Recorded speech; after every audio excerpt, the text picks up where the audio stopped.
Mrs. Dr. Albert Anderson.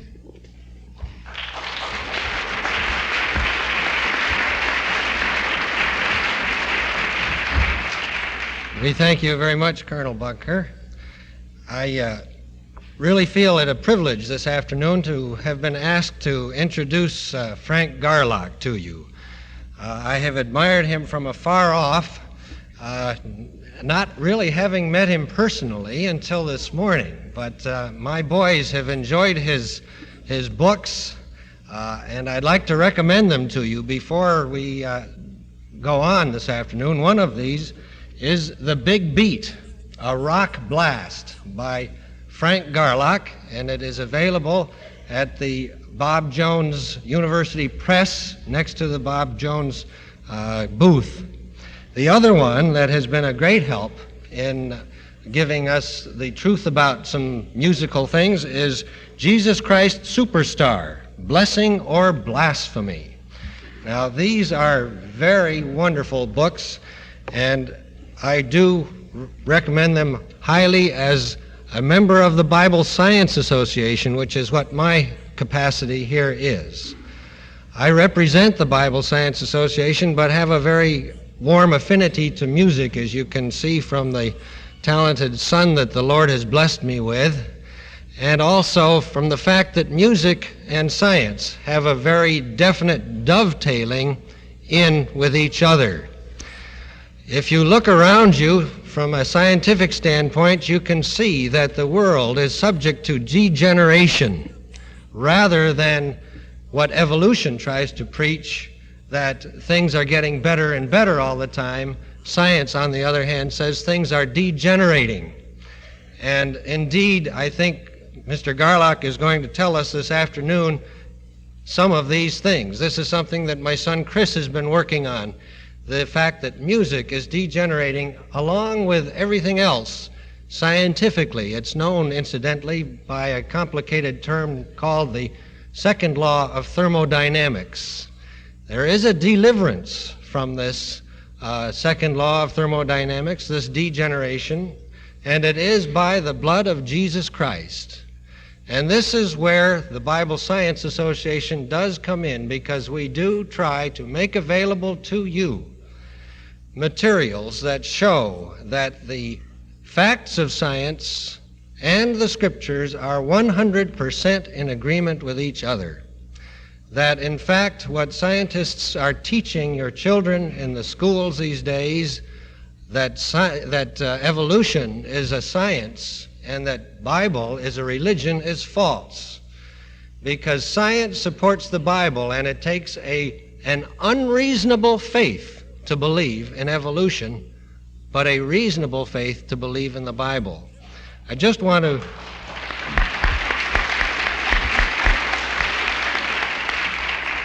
introduce you briefly to a few of our publications. One is the Bible Science Newsletter.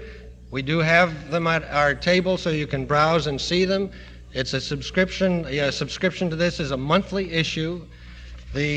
Another thing we have there is the catalog of creation materials, which we have available. It's the latest catalog that we have out, and it'll give you an idea of some of the things we carry. Another is the 5 Minutes with the Bible and Science, which is a devotional guide to the Bible in relation to scientific subjects. This is entitled A Challenge to Education. Several papers that were presented at the Creation Convention in Milwaukee last November, where we also had some members of the Bob Jones faculty presenting things as well.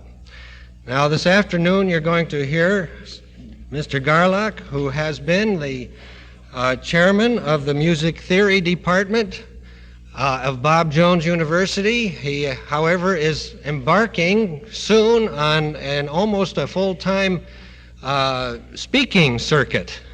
He's been a very popular speaker. He's one of America's best-known authorities on the dangers of rock music. He's been heard by thousands of young people as well as adults throughout the nation, as he emphatically states that Christ is the answer. His popular message has been given as often as 6 times a week in high school assemblies, youth rallies, summer camps, colleges, music clubs, civic clubs, and other groups. Mr. Garlock is a favorite of young people because he is in tune with young people and their needs. He has 2 teenagers of his own. He's not only a faculty member at Bob Jones University, which is America's largest fundamental Christian school, but he is also a regular speaker at the Wilds, a Christian youth camp. And in fact, he has made a special effort to be up here from an engagement he has at the Wilds. He just came up today and is going to have to get back down there to speak some more. So you can see what a busy man he is. He is also a Sunday school teacher at his church, the Southside Baptist Church of Greenville, South Carolina, where he is the minister of music. His lecture has produced lasting results, with as many as 100 decisions for Christ being made in a single service. After hearing him speak, young people have broken their records of rock music, and youth groups have been transformed. Mr. Garlock is a man of varied talents. He's an educator, a conductor, a composer and an arranger, tenor soloist, a trombone artist, guest lecturer at music conventions, and a preacher of the gospel. You're in for a real treat this afternoon, I can tell you. He was born to a musical family of 9 children, and he began playing the trombone at the age of 5. By the time he was graduated from high school, he had already played in several symphony orchestras and had been a solo trombonist with the New Jersey All-State High School Orchestra and Band. After he received his bachelor's degree from Bob Jones University, he earned a master's degree from the Eastman School of Music and has done further postgraduate work, including study with the famed Robert Shaw. Mr. Garlock has been, as I say, chairman of the music theory department at Bob Jones, and in 1967 he was selected to appear in the publication Outstanding Personalities in the South. I take great pleasure in introducing Frank Garlock.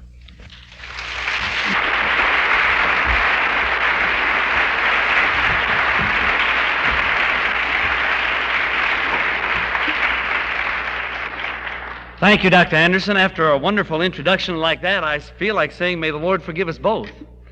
Dr. Anderson for exaggerating so much and me for enjoying it so much. It's a real privilege for me to be here with you today, and I'm glad for the opportunity of getting to be here at the convention, getting to talk to a number of different folks, and having the opportunity of talking to you as well. I also am grateful for the privilege of being right after Governor Maddox. I'm always interested to notice that folks who are doing things that are controversial.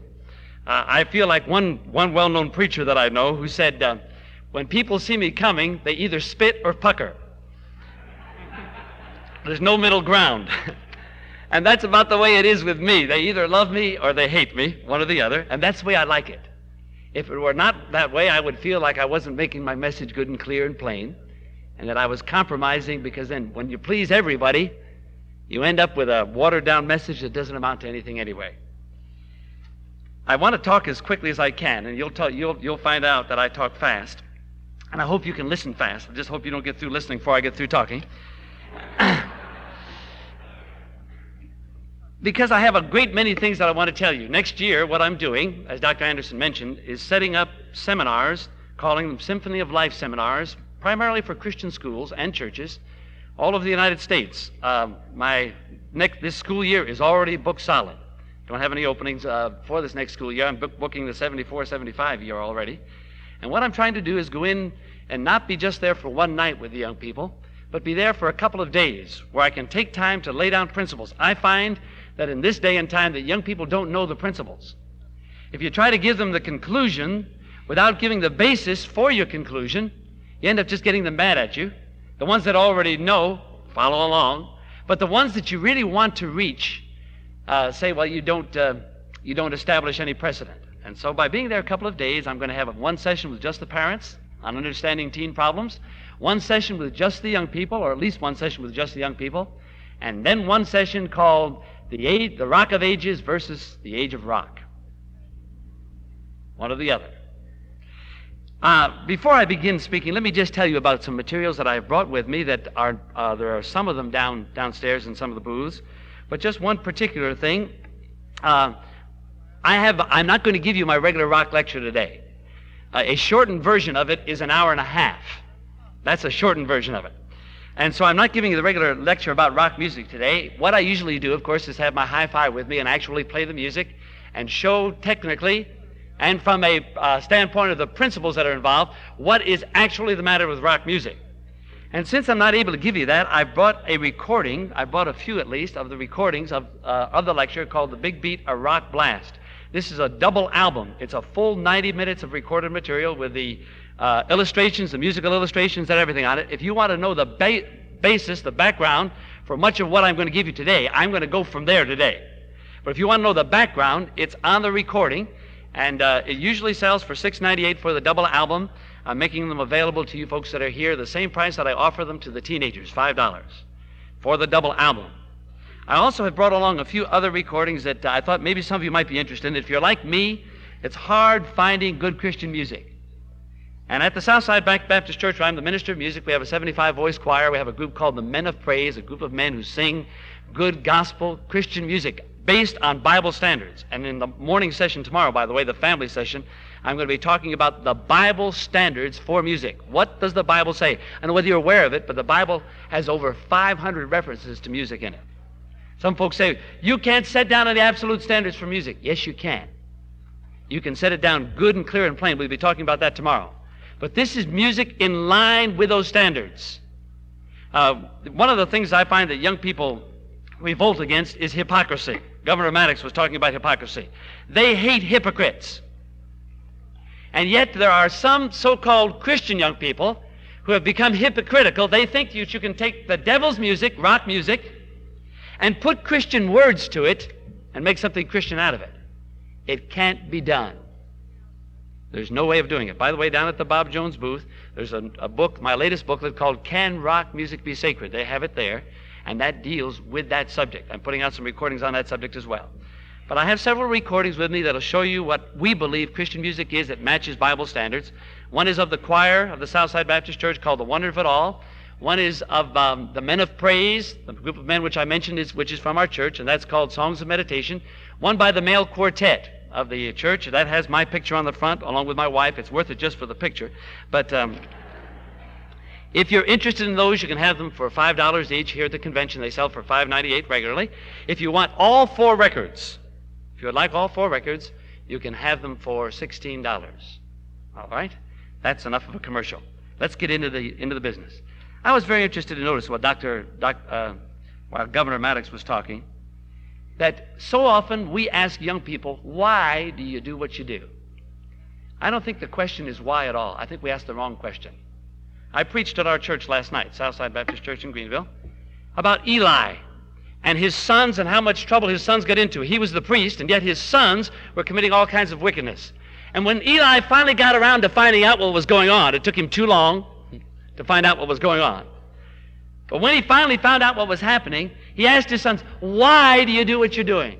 He asked them the wrong question. Usually when you ask why, you're trying to find out an excuse. You're trying to leave a leeway for an excuse for the person. Why doesn't answer anything. The question that should be asked is, what did you do, and what must be done to correct it? The question in the United States now is not why is this happening. The question is, what is happening, and what do we have to do to fix it? What the problem is, usually we ask why because we're trying to dodge the responsibility.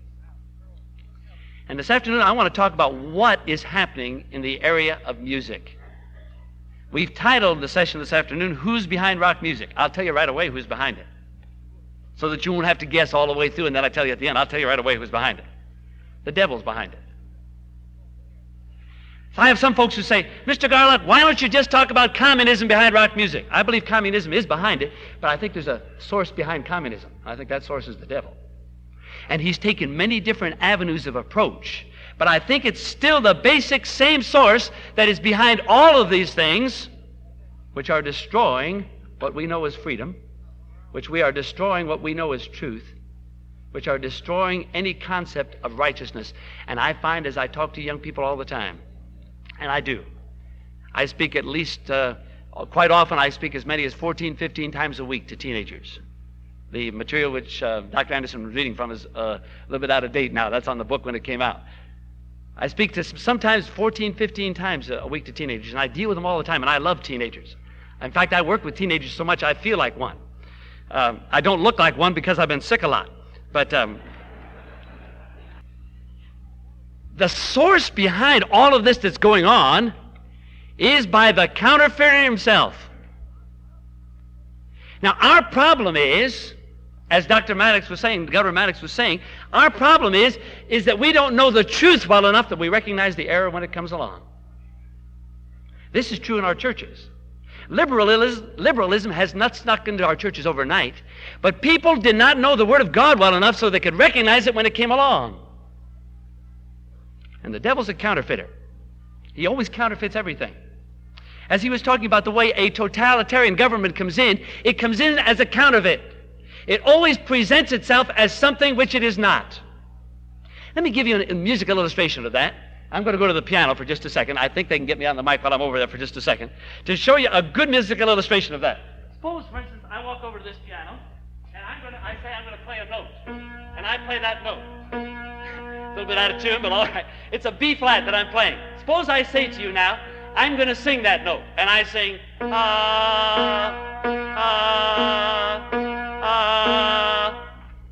You say, isn't that beautiful? He's coming so close.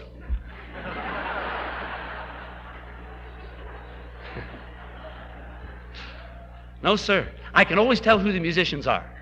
They get goosebumps on their goosebumps when I'm doing that. And the closer I get to it and still miss it, the worse it is.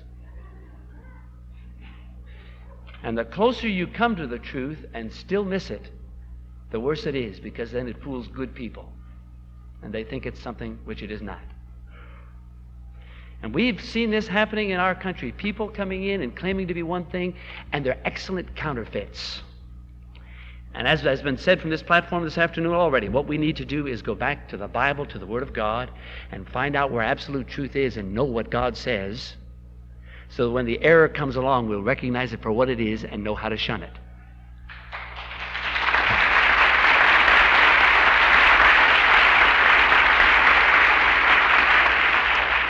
Now let me lay down a couple of precedents. Number one, everybody doesn't like rock. You talk to teenagers and they'll say, man, you must be some kind of nut criticizing rock music. Everybody likes it. That isn't true. I wish I had a blackboard here today or an overhead projector. I don't have one, but I think I can draw a graph for you very descriptively to show you that everybody does not like rock music. Now, we have several things that are going on that have fooled us. Number one, we have manufactured a straw man. The straw man is called the teen world. It doesn't exist. Either they are old enough to accept responsibility, or they are young enough to be under authority. What we have done is to manufacture a world in between that is too young to accept responsibility, but too old to be under authority. You can't spank them. They're too old to be under authority. And so we've got an in-between world. They have their own style of dress. They have their own music. And we have a lot of adults copying them. I'm in airports. I'm in airports all the time. There's nothing more repulsive to me. I noticed in the Boston airport today, there was a lady that came through the lobby of the airport while I was waiting for the limousine to come. I guess, I'm not a good judge of age, but I would guess she must have been at least 55 or 60 years old. But she was dressed like a teenager. Nothing worse than someone trying to act like something which they are not. And what we've got television catering to their tastes. We have the music industry catering to their tastes, and the world doesn't exist. Either they are old enough to accept responsibility. You know that's true with your children. Most of you probably have children. When my son shows me that he's old enough to accept responsibility, then I give him freedom. When he shows me that he doesn't want to be under my authority, I apply the pressure. I apply more authority. And we've manufactured a straw world to whom we are trying to appeal. And what we need to do with them is to give them absolute truth and give them standards. And I find they really want standards. They're looking for someone who's strong enough to stand up to them. When they argue with you, they don't want you to give in. Most parents give in too soon. They don't want you to holler at them. The thing that the kids tell me all the time is, I wish my mom and dad wouldn't holler at me. Your hollering at them is just an admission that you're in a weak place. This reminds me of the preacher. You know, he had his outline all made out nice and neat. Over in the margin he had written, "Holler loud here, your point's weak." And a lot of us, the reason we holler at the kids is because our point's weak. And they've got us backed into a corner and we don't know what to do. I like what Teddy Roosevelt said. Walk softly, carry a big stick. I tell my children, I've got 3, 19-year-old, 16-year-old, and a 10-year-old. And I tell them I rear them patriotically. If they don't behave, I apply the stripes and they see the stars.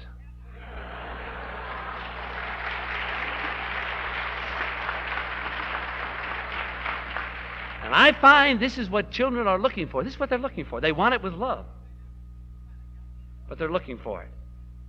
But you've been sold a bill of goods. You've been sold a bill of goods that all teenagers like rock music. If you're a teenager and you don't like rock, there's something wrong with you. Let me go to just one article to refute that. I could go to a number of them. And you will notice this afternoon that everybody I quote, except for when I quote from the Bible, everybody else I quote is in the liberal camp.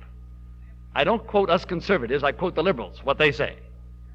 That's much more effective, I find, in dealing with the teenagers and in dealing with the liberals. Here's High Fidelity Magazine, April 1972. A woman named Joan Pazer is the reporter. She's writing an article called The Coming Generation of Musicians. She went to New York to find out what the music students thought about rock music. Now remember, this is not some little southern town. This is New York City. I come from just outside of New York City, over in Newark, New Jersey, where the Tody Popo boys are poaching the koi, but choiping the boy when you dirty oi worms. That's where I come from. This is where she went to find out. She went to Columbia's graduate school. She went to the Juilliard School of Music. She went to the Manhattan School of Music. She went to all the big music schools, took several weeks, interviewed hundreds and even thousands of students to find out what they thought about rock music. Out of all the music students, how many do you suppose she found who like rock? One. The boy's name was Marty, she said, and remember, this is a woman who writes for rock magazines, writes books about rock music. She's not a conservative by any sense. She writes for the Sunday New York Times, very conservative paper.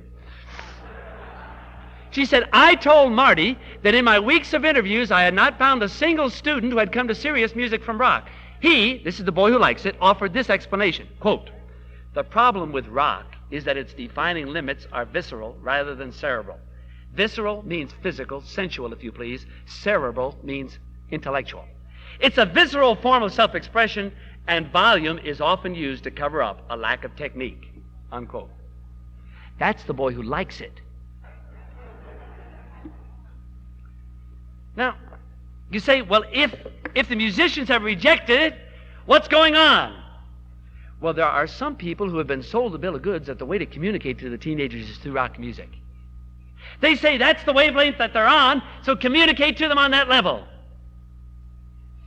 It's a false way of thinking. It's like saying, if a fellow's a drunkard, I better get drunk so I can communicate to him. No, sir. You get drunk and you'll be down in the gutter with him. It's like saying, if a fellow uses foul language all the time, I got to use foul language to communicate to him. No, sir. You bring yourself down to his level and you can't do him any good. What you've got to do is to show him that there is a standard, and this is what I find. I find that teenagers are looking for someone with enough backbone to stand up and say, this is right, and this is wrong, and this is what you ought to do. As I say,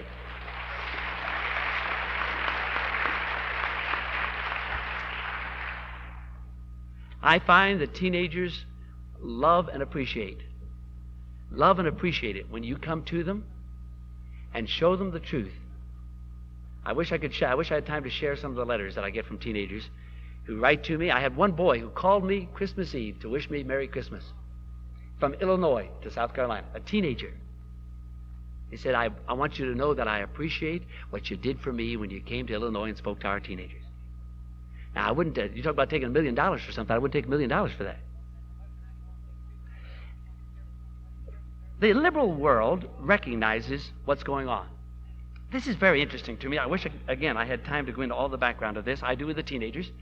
Over on one side, I draw the world, and I put a circle. I'm not an artist, but I put a circle over here. I say, this is the world. The folks over here, the liberals, know what's going on. Over on this side, we could draw another circle and say, these are people who have sold out to God. They are conservative to the core. They believe there's absolute truth. These folks know what's going on. But then in between is a whole group of people who don't know what's going on.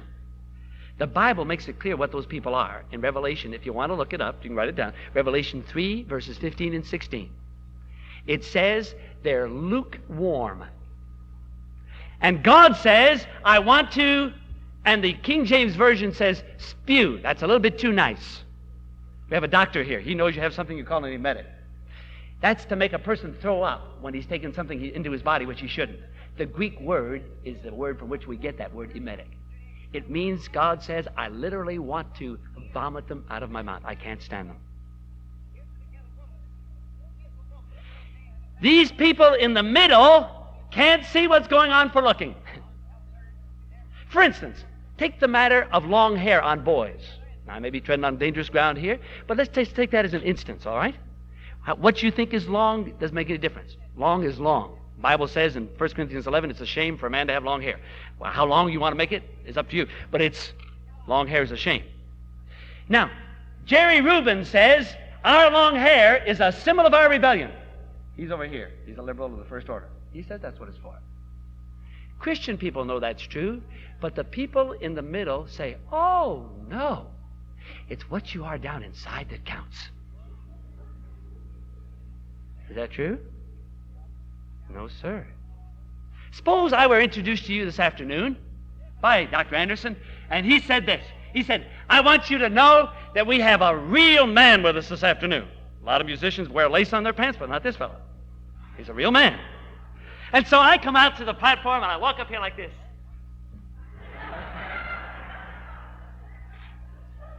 You're judging me.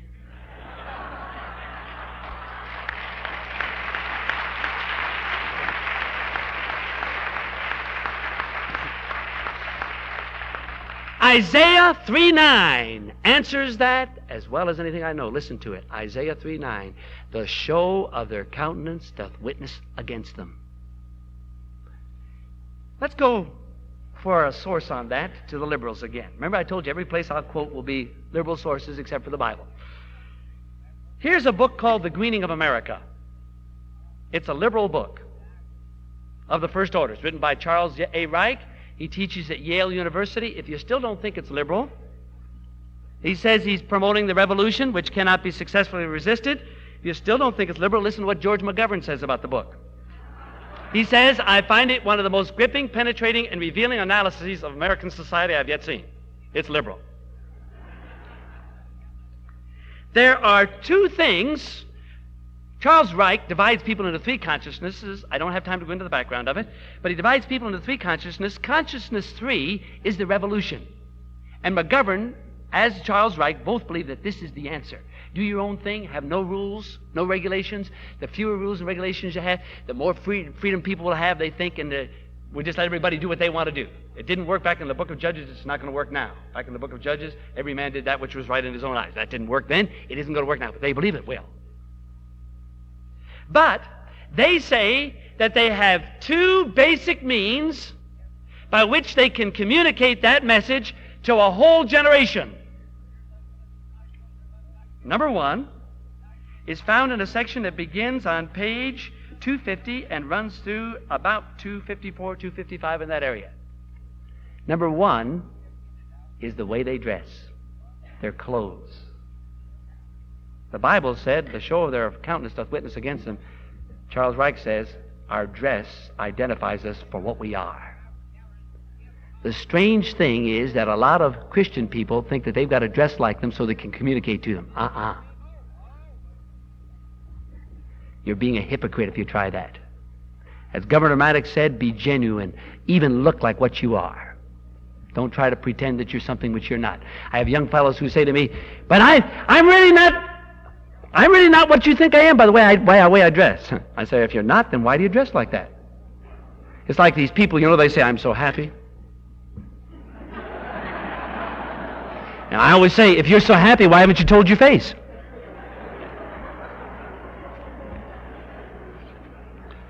Number two, the second way that Reich says you can tell what the younger generation is thinking, yet you can tell how you can communicate the revolution to a whole generation of people, is found on page 260. Let me read it to you. Remember now, when he says Consciousness 3, he's talking about the revolution. Listen. When we turn to the music of Consciousness 3, we come to the chief medium of expression, the chief means by which inner feelings are communicated. Music has become the deepest means of communication and expression for an entire culture. Now, lest you think he's just talking about the words, let me read you what he says next. You see, we've been brainwashed into thinking it's only when the words talk about revolution that it's bad. It's only when the words are about illicit sex and it's bad. It's only when the words are about drugs, then you need to be afraid of it. That's not what they say. The dominant means, I'm quoting again, the dominant means of communication in our society, words, has been so abused, distorted, and preempted that at present it does not seem adequate for people in the new consciousness. Music, on the other hand, says all the things they want to say or feel. It expresses raunchy, sweaty sex. And I have yet to read one writer who is over here in the liberal field who does not openly admit that their music is the music of open sensuality. Christian people know that's true. The people in the middle say, oh, I don't know, it's a matter of personal taste. Let me quote just one more source to you. I'm throwing them aside as I go. I'm not giving you all I've got here because I can see I'm not going to get through it if I don't. Here's a book, printed Rand McNally, 1972. Sounds of Social Change, it's called. It's an anthology of writing about music. It's both conservative and liberal. But here's one chapter, for instance, called Music as Protest. Listen to what this man says.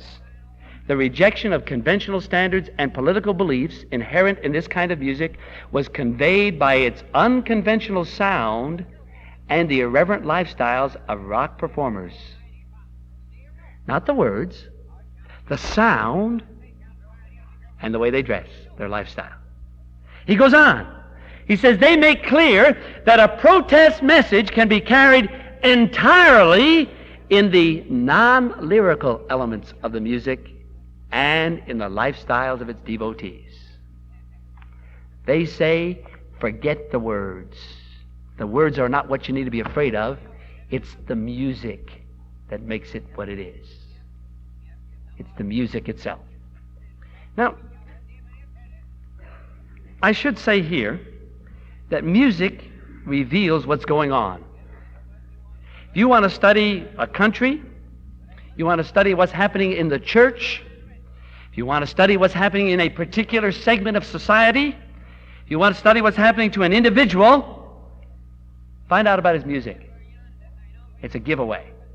I tell young people when I give my rock lecture, I say this: you tell me the kind of music you like to listen to and the kind of music you like to perform, and I can tell you what you are. You see, you really can't tell by music, can you? Yes, you see, you respond to a kind of music that reveals what you're really feeling down inside. And you can tell more by your responses than you can by your actions. Because you can educate yourself to act in one way, but your responses give yourself away. Let me just give you an illustration of that. I'll pick on the ladies, all right? You'll be working around the house. Your hair's all wired up for sound. You don't want anybody to come. And you see one of your friends, and she's one of those very neat people you can eat off her floor. You see her coming up, to the front walk. You say, oh, I wish she wouldn't come now. And then when the doorbell rings, you go to the door and you say, I'm so happy to see you. What reveals what you were really thinking? Your response. You can educate yourself to act and cover over your responses, but your responses really reveal. And your response to music indicates what you are. I've yet to find it to fail. Now, don't come up after the meeting this afternoon and say, Mr. Garlock, this kind of music I like, you tell me. Any morning if you come to Dr. Anderson, you say, Doc, I got cancer. Hey, I want you to operate right now. He'll say, now, wait a minute. Let me find out a little bit more about you and get your background. I'll do some checking. Then maybe we'll operate. And I, as a musician, will have to find out more, too, to do it. But I find that it still works. Listen, you study the music of the teenagers of our day, and you'll find out what's happening to the teenagers of our day. You want to know what's going on? Study their music. It's a dead giveaway. You study the music of the United States today, and you can find the unrest, the searching for peace, the searching for something stable in the music. It's a dead giveaway of what's going on. You study the music of our churches today, and you'll find out why we don't have any spiritual power that can change people's lives. The music is a giveaway. We've got music today that is completely subjective. It's all centered in me and myself and what's happening to me, when it should be centered in God and what God has done. You'll never find one song in the Bible that talks about a person. Every song in the Bible talks about God. And you study the music of our churches today, and you can find out what's happening and why we're in the problems that we're having. I read about situations like this. This church, 30 years ago, was one of the centers of Bible Christianity on the West Coast. It's in San Francisco. It's called the Glide Memorial United Methodist Church. Not long ago, they had a wedding there. The bride was especially radiant in a $400 white wedding gown, while the groom was smartly attired in a fancy mod outfit. The wedding, accompanied by a rock band, and rock music always goes with this kind of thing, was never reported in the society pages, but it was considered newsworthy in view of the fact that both the bride and the groom are males. You say, how could that happen to a church that said they believed the Bible? They began accepting things that were close to the truth, and pretty soon they're over in the other camp. You see, the devil's smart. Here I've got an article by a fellow that you should recognize. His name is John Lennon, one of the former Beatles. And he is hooked up, I'm sure, as you probably know, he's hooked up with communism. Hook, line, and sinker, in fact. Some folks have said, when some of the Beatles were writing some songs that were supposed to be talking about religion, George Harrison's My Sweet Lord, which is not about Christ at all, it's about Hare Krishna, a Hindu god. It's actually, the song My Sweet Lord is actually a prayer for demon possession. Yet some Christian folks have been fooled by that. Because listen to what John Lennon says, the way they do it. He says, this song that I've written, Imagine, says there is no more religion, no more country, no more politics. And he says it's virtually the Communist Manifesto. He says it's really the same message I've had all along, but now it's sugar-coated. It's anti-religious, it's anti-nationalistic, it's anti-capitalistic, but I've learned and understand that what you have to do is put your message across with a little honey. And they've learned that they can sneak it in. There are 3 ways that music affects you. This is on the recording, by the way. I'm not going to have time to go into this in depth at all, except to mention it. There are 3 ways that music affects you. You can find this through the Scripture. You can find this documented in musical circles, especially in the area of musical psychology. Number 1, music affects you physically. It affects your body. If I were to play a march here this afternoon, I'd have you all tapping your feet, nodding your head, and moving around or something within just a few seconds. You automatically respond. In fact, when you play that music, you have to force yourself to sit still. You want to move, because music affects you physically. Nothing wrong with that, except, and let me give you a standard. I'm getting ahead of the game, because I'm sure I'm not going to have time to come back to this after a while. A standard is that you can tell what the music is by the kind of motions that go with it. Nothing wrong with motions, but if those motions look like they belong in the jungles of Africa, or they look like they belong in a discotheque or down on Bourbon Street in New Orleans or something like that, they're not the kind of motions that a Christian young person or a decent young person will let his or her body go through. Music affects you physically. I could document that with ultrasound, infrasound, and show you how music actually does affect your physical organs. No doubt about it. In fact, as Timothy Leary says on his record, Tune In, Turn On, Tune In, Drop Out, he says you don't need the drugs anymore. You can have an artificial drug trip. You say, how can you do that? Thomas Loy says the same thing. He says, I've been naturally stoned on the music many times. I've had many kids say to me, I don't need the drugs anymore, just give me the music. How can that be? You can have a drug trip without ever popping a pill in your mouth. Because your body has glands which secrete drugs into your system. When they're in the right proportion, fine. But for instance, you get too much adrenaline in your system with no release, and you can literally get high on adrenaline. You allow an outside source to hyperstimulate your glands, and you can literally get high. And they all say, many of them say, I don't need the drugs anymore. I can have an artificial drug trip. Music affects you physically. Music also affects you mentally. It affects your mind. It affects the way you think. And I believe this is the least understood area of music. Listen. A half hour of Sunday school on Sunday morning isn't going to cancel out 5 hours of rock during the week. It isn't going to do it.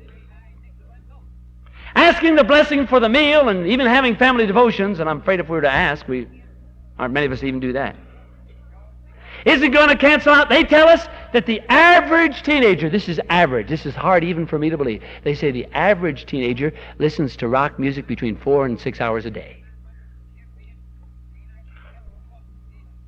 And then I have some parents who come to me and say, I don't understand what happened to my teenagers. I raised them to be good Christians. Not if you let them have rock music. Your mind, to a certain degree, I realize this analogy is limited, but to a certain degree, your mind is like a computer, particularly your subconscious mind. Now again, I realize the analogy is limited. Folks who work with computers have an expression. It goes like this: garbage in, garbage out. In other words, a computer is only as valid as the information which you feed it. You feed it false information, you get false information back out. You feed it incorrect information, you get incorrect information back out. And our young people are being fed garbage by the hours. And I have some even Christian parents who have the nerve to tell me, I can't control what my child listens to. You'd better control it. You better find out what he's listening to. You better find out who's molding his way of thinking. You better find out who's molding his mind, because it's being molded one way or another. And I personally, of course, I'm in the area of music, and so I suppose this is why I would say something like this. I personally believe that rock music is even doing more than our educational system to literally destroy the minds of our teenagers. You see, here's the Instrumentalist, a music magazine, May 1971. They had an interview with rock performers, rock critics, folks who write about rock music, and people who write rock music. A number of the things they say are very interesting. It says the rock has a great advantage. It's so loud you can't disturb it. There are three basic elements that define rock for what it is. Again, I have to skim the surface. I'm sorry to keep saying that, but I realize I'm not having time to go into the depth and establish what I'm trying to tell you. But there are three basic elements. Some folks say to me, Mr. Garlock, you can't nail down what rock is. You can't define rock. I can define rock better than any other style I know. For instance, if I were to ask you, what's the music like in your church? Define it for me. You say, I like it. Great. You say, it's beautiful. Terrific. You say, it sounds like church. Great. You still haven't told me anything. You have a hard time trying to define it. And if you go beyond that and go into something, for instance, like Baroque music and get into all the nuance, you're really up the creek trying to define it. But I can define rock very quickly, better than any other style I know, because it has three basic elements that are always there. Number one is repetition. Repeat, repeat, repeat, repeat, over and over again. You can take it from a matter of chords. If they do have chords, they repeat the pattern over and over again, no matter what the pattern is.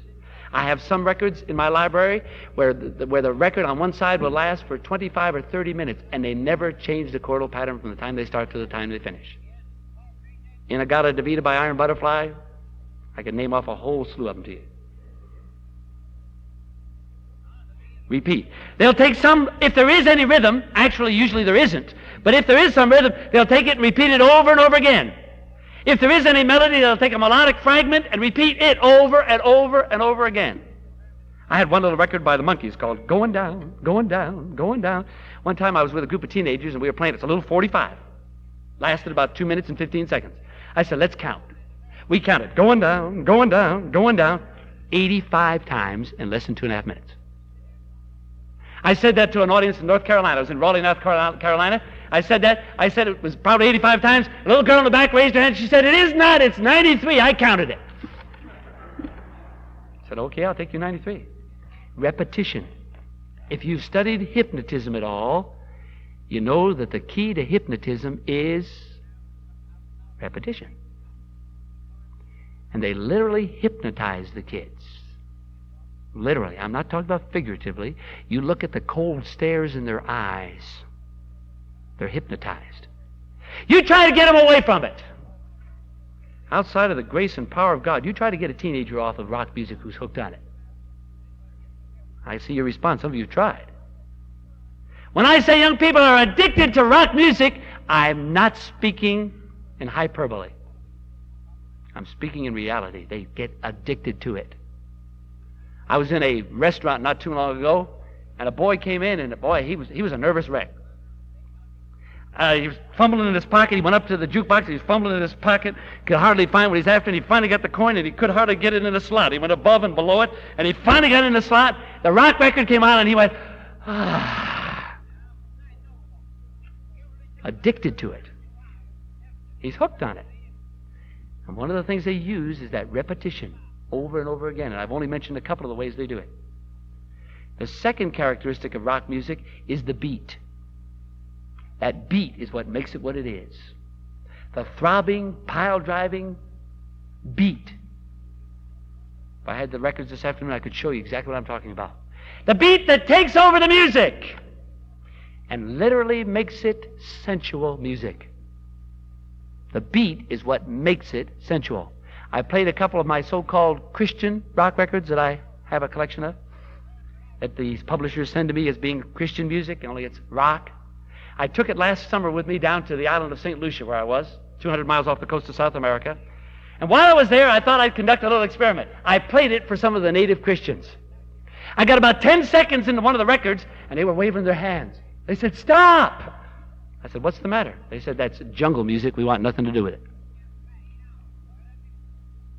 They recognize right away it's sensual by its very nature. Not by the words that go with it, by its very nature. That's what it is. It's the beat. The third characteristic, of course, as you know, is that it's loud. I have an amplifier, a Macintosh amplifier with a couple of JBL speakers, that I have got 100 watts of power. I think I could almost shake those chandeliers with that thing this afternoon if I had a rock record here.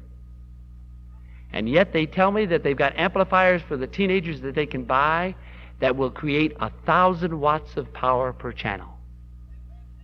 I talked to a boy in San Diego, California. He said, I can create an earthquake with my amplifier. I didn't stay around to see whether they could do it or not. They want it loud. I can hear some teenagers say, but I don't play it that loud. You play it as loud as you can. And they all say if it isn't loud, it isn't any good. Loudness is a part of it. Listen to what this article, what got me off on that was this article. They say there was no question but that rock music is a ritualistic activity. This is the folks who are involved with it. This is not us conservatives. This is the liberals who love the stuff and are producing it. The extra music factors, such as the visual elements and the overpowering loudness, are important components that make primitive ritualism. Now listen to this statement. Coming from the rock culture, listen to this. Rock is anti-intellectual music. One either fights and leaves or immerses oneself in it in a trance-like state. You wonder why your teenagers' grades have been going down? They say it's anti-intellectual music. It's written to stop you from thinking. And whether you've ever studied it or not, but it's very interesting to me, the word muse means to think. Amuse means not to think. Music is supposed to make you think, but instead we've made it music, which is so-called music that's written and geared to make people stop thinking. And I believe the basic reason is, and I'm going to have to come to a close, I believe the basic reason is that rock music is a part of an overall scheme to help people to escape from reality. Rock is an escape mechanism. I've yet to have one teenager who was hooked on rock music that did not admit to me somewhere in the conversation that he was using rock music as an escape. Here's Time magazine, another conservative magazine.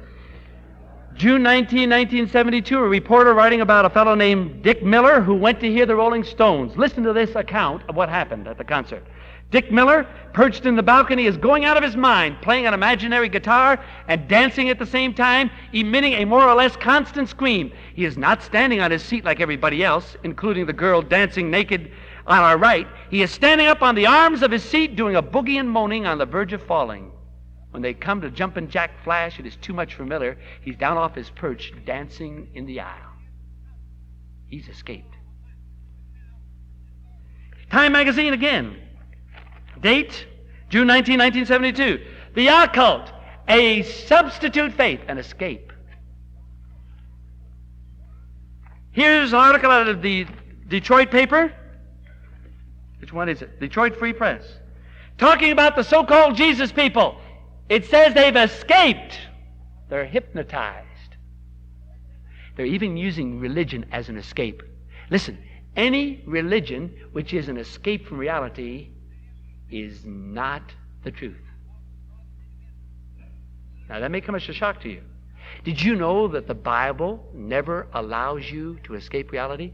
They talk about us Christians as saying we believe there's a pie in the sky. No, sir. We're the only ones who are facing reality like it really is. You see, the devil has tricked people into living in a false world. Alcohol contributes to that. You see, you take enough alcohol and you don't have to face your sin anymore. The drug culture contributes to that. When you don't like life the way it comes along, you don't like the way things are happening, take your drugs. You can get out of it. It'll blow your mind. Sure it will, so you have no mind left. I believe even TV has contributed to that.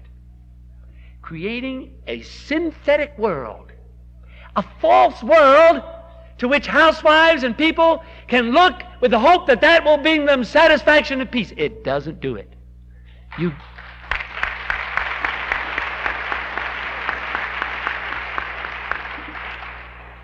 get that new car and don't have Jesus Christ in your heart, and you'll be just as miserable as you were before you had it. It doesn't bring it. And rock music has become another escape, another way of getting out of reality and living in a hyped-up, hyper-emotional world that doesn't really exist. You don't have to worry about the problems of the United States. Go ahead and have your beer and go ahead and drink it. You'll forget all about it. How about when the three Hebrew patriots, Shadrach and Meshach and Abednego, had to face the fiery furnace? Did they go around it? When they got up to the door of the furnace, did God let them evaporate into thin air?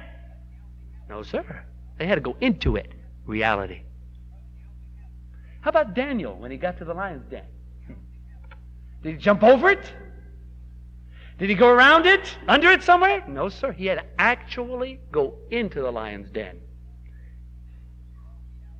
And by the way, I believe one of the only hopes that we're ever going to have in America is if some of us have to be thrown into the lion's den for what we believe.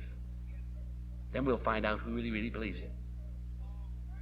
But that's reality. That's not escaping reality. That's reality. Psalm 23, which you could probably all quote by heart, says, "Yea, though I walk through." Not around it, not over it, but through the valley of death. That's reality. God wants us to learn to face reality. Listen, we're raising a whole generation of people who do not know how to face reality. They've never grown up because they've been living in a false world that has kept them from reality. And when the responsibility finally comes, they break under it. And I believe it's a scheme to completely undermine our country, our faith, and what we know to be truth. I'm finding it's more difficult all the time to reach teenagers with my message. They're being brainwashed with a fake world.